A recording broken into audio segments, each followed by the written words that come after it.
Good morning student. आज हम पढ़ेंगे अनुच्छेद लेखन कि अनुच्छेद किस प्रकार से लिखा जाता है।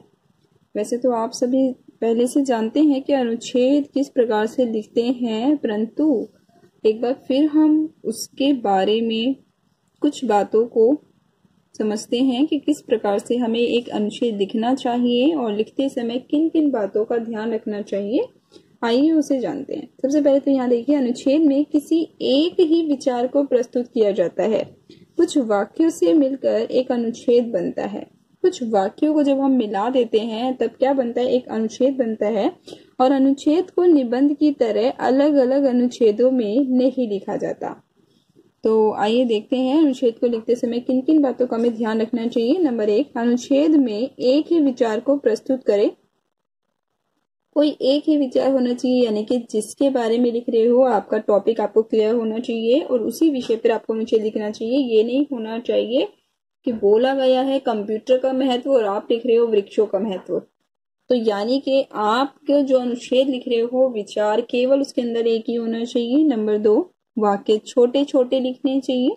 बड़े बड़े वाक्य लिखने से, 2-2, 3-3 लाइन के वाक्य एक ही बार में लिखने से कभी भी आपकी बात ज्यादा सही रूपों में स्पष्ट नहीं होती। तो वाक्य छोटे छोटे होने चाहिए, भाषा सरल व स्पष्ट होनी चाहिए।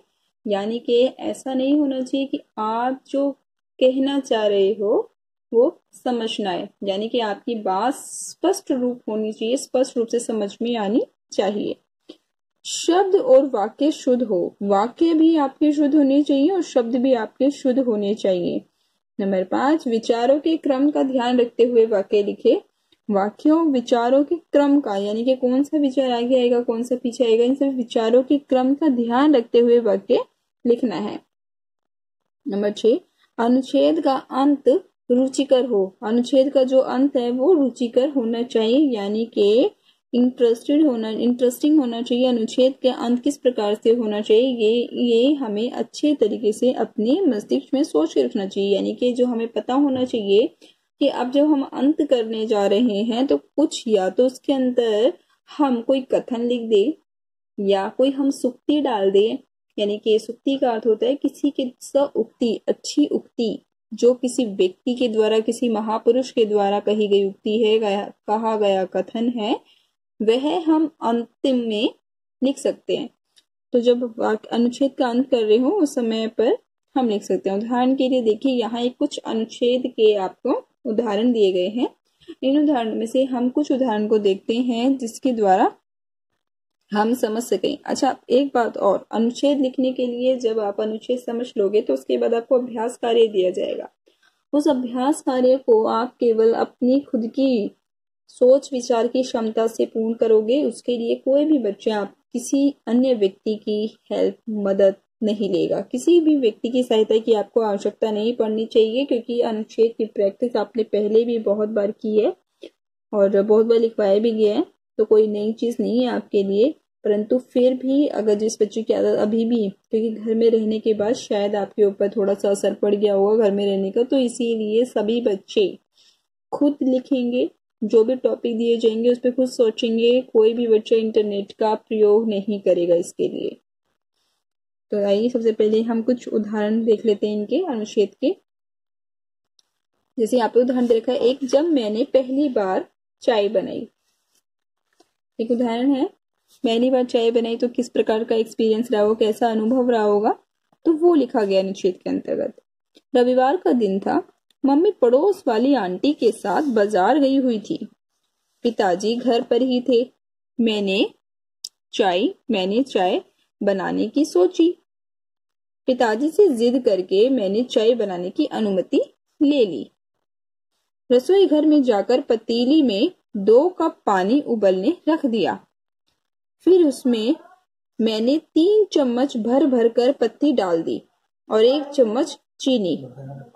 यही मुझसे गलती हो गई, मैंने चाय और चीनी की मात्रा उल्टी कर दी। क्या कहना चाह रहे वो, कि उसमें मैंने 3 चम्मच भर भर कर पत्ती डाल दी और 1 चम्मच चीनी डाल दी। यही मुझसे गलती होगी, मैंने चाय और चीनी की मात्रा उल्टी कर दी। पतीली में पानी का रंग बहुत गहरा काला हो गया था। चाय का सही रंग लाने के लिए उसमें 2 ग्लास दूध, चाय का ताकि पानी जो चाय बना रहे हो उसका कलर बिल्कुल ठीक आ जाए, उसके लिए क्या करा, 2 ग्लास दूध उबाल आने पर डालना पड़ा। मैंने झटपट केतली में चाय छानी और कप प्लेट के साथ पिताजी के सामने ले जाकर रख दी। कप प्लेट में छानी और पिताजी के सामने ले जाकर रख दी। जब उन्होंने केतली भरकर चाय देखी तो झल्ला उठे। जब पिताजी ने चाय पीकर देखी तो उसमें चीनी का पता ही नहीं चल रहा था। तब उसमें चीनी का उन्हें पता ही नहीं चल रहा था।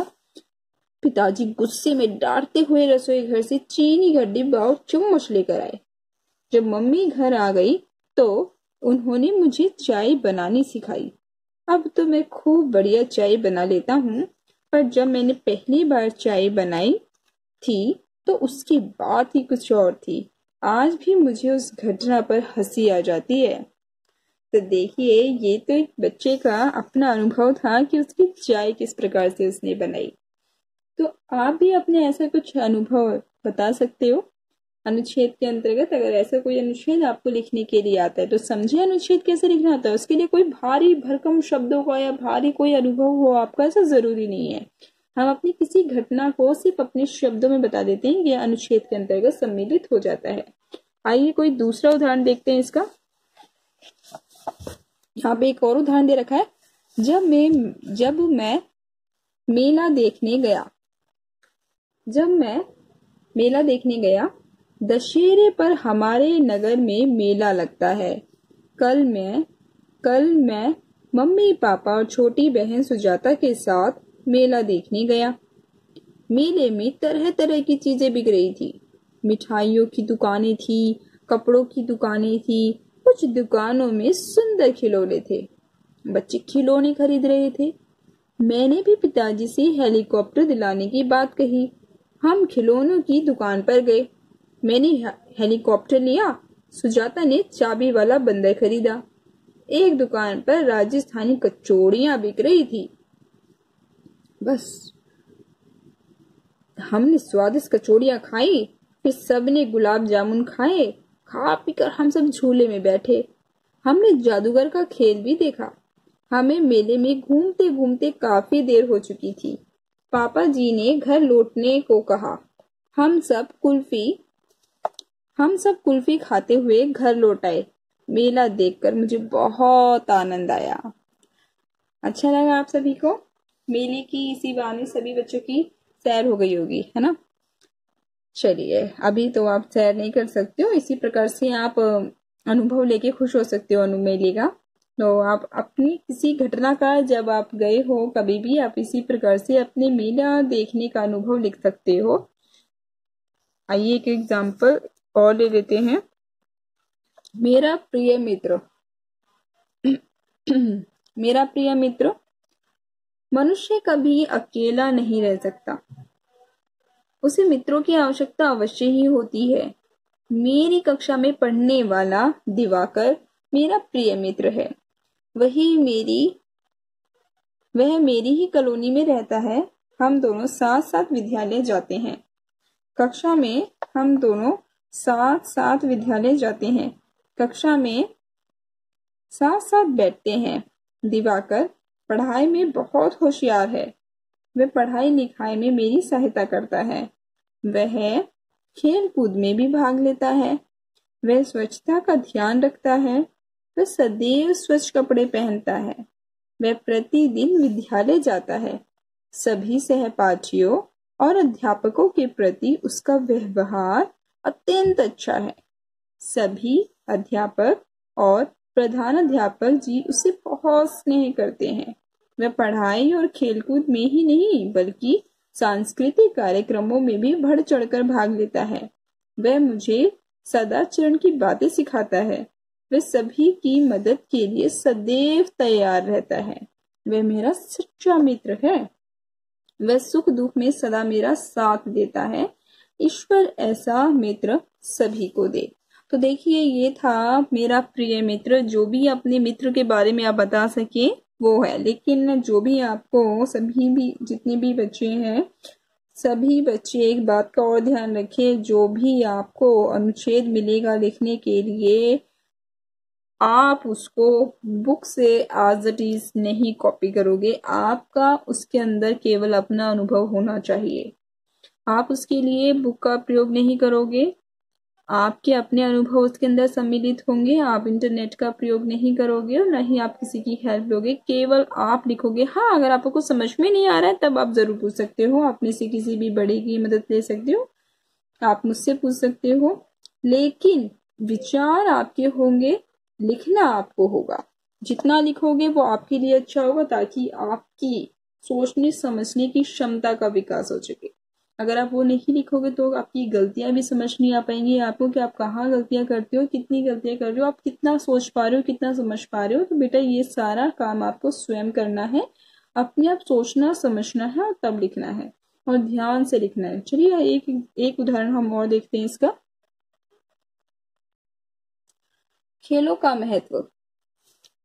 खेलों का हमारे जीवन में अत्यधिक महत्व है। खेलने से शरीर स्वस्थ और मन प्रसन्न रहता है।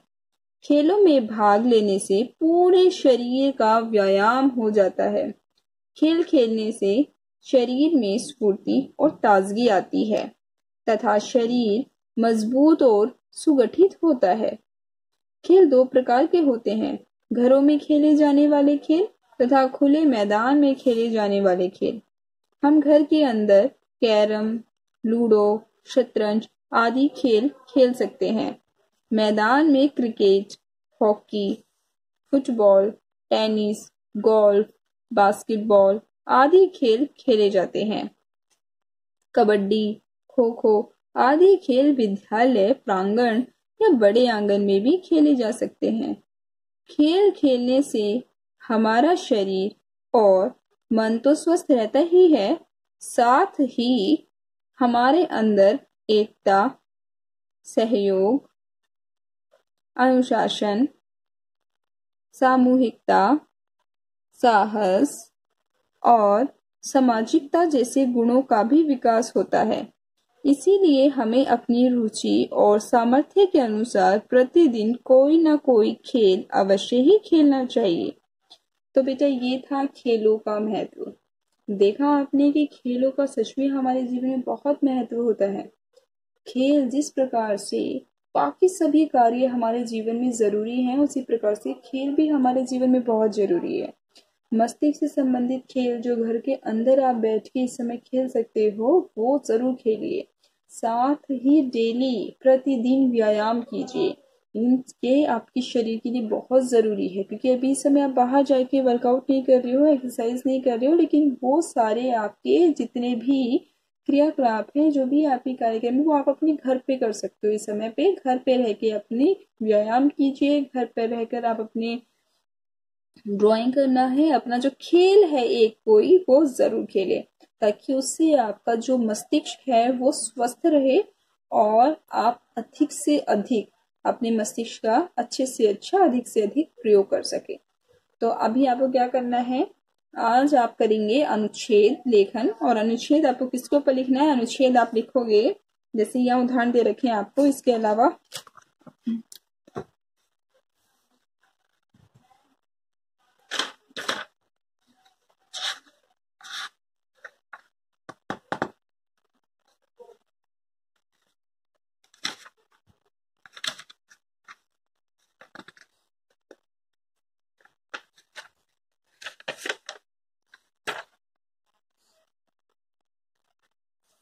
हाँ जी, यहाँ पे उदाहरण दे रखे हैं आपको, जैसे वृक्षों का महत्व है, मेला है और आजादी।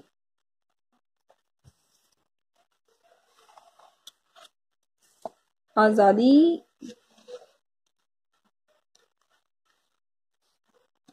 आजादी क्या है, इसके ऊपर आपको अनुच्छेद लिख सकते हो आप, आजादी के ऊपर, कि आजादी क्या है और किस लिए हमारे जीवन में आजादी महत्वपूर्ण है।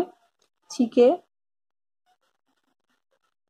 जो आज सभी हम लोग कहाँ बैठे हैं? अपने घरों में बैठे हैं लॉकडाउन के कारण। और ये क्या है? क्या हम सच में आज़ाद हैं इस समय? तो आज़ादी क्या है? आपको बताना है कि आज़ादी क्या है, और उसके संबंधित आपको अनुच्छेद लिखना है। और इसके लिए कोई भी बच्चा इंटरनेट का प्रयोग नहीं करेगा। आप अपने से बड़ों की सहायता ले सकते हो इसमें, अगर आपको चाहिए। अन्यथा आप मुझे बताइए आपकी जो इससे संबंधित कोई परेशानी आपको आती है, परंतु लिखना आपको स्वयं को है। इससे संबंधित जो भी अनुच्छेद है, आज़ादी, आज़ादी क्या है, इंसान के लिए आज़ादी का क्या महत्व है, तो ये सारी बातों को आपको ध्यान में रखना है और अनुच्छेद लिखना है। आज़ादी की परिभाषा अगर आपको पता है तो बहुत अच्छी बात है कि आप लिख सकते हो आज़ादी की क्या परिभाषा है। इंसान के लिए, मनुष्यों के लिए, पशु पक्षियों के लिए आज़ादी क्या है, आज़ादी इंसान को क्यों प्रिय है, क्या महत्व है, इन सभी बातों को अपने मस्तिष्क में रखिए। इस पे अपने विचार प्रकट करने हैं आपको। ठीक है, तो ये जो आज़ादी पे आप अनुच्छेद लिखोगे, ये आप एक पेज का जरूर लिखोगे। 1 पेज आपका इसमें यूज होना चाहिए एटलीस्ट। और इसके अंदर का जैसे एक त्योहार का और एक समय का महत्व बता रखा है अनुच्छेद आपको। समय हमारे लिए क्यों जरूरी है, तो ये इस प्रकार जैसे यहाँ पे समय का महत्व बताया गया है, ऐसे ही आपको आज़ादी का महत्व बताना है। लेकिन कोई भी बच्चा कॉपी नहीं करेगा किसी भी को भी, ना तो आपको कहीं से लिखना है। इसीलिए मैंने आपको अलग से ही टॉपिक दे दिया है, जो कि आपकी इसमें ना एग्जाम्पल में दे रखा है ना किसी और बुक में दे रखा है। ये अलग बुक से मैं आपका यूज कर रही हूँ ताकि आप ज्यादा से ज्यादा अच्छा सीख सको। तो इसलिए मैंने जो आपको कंसेप्ट दिया आज़ादी, ये जो आपको अनुच्छेद मिला है, इसी पे आपको लिखना है और अपने विचार प्रस्तुत करने हैं। ठीक है, ओके, धन्यवाद।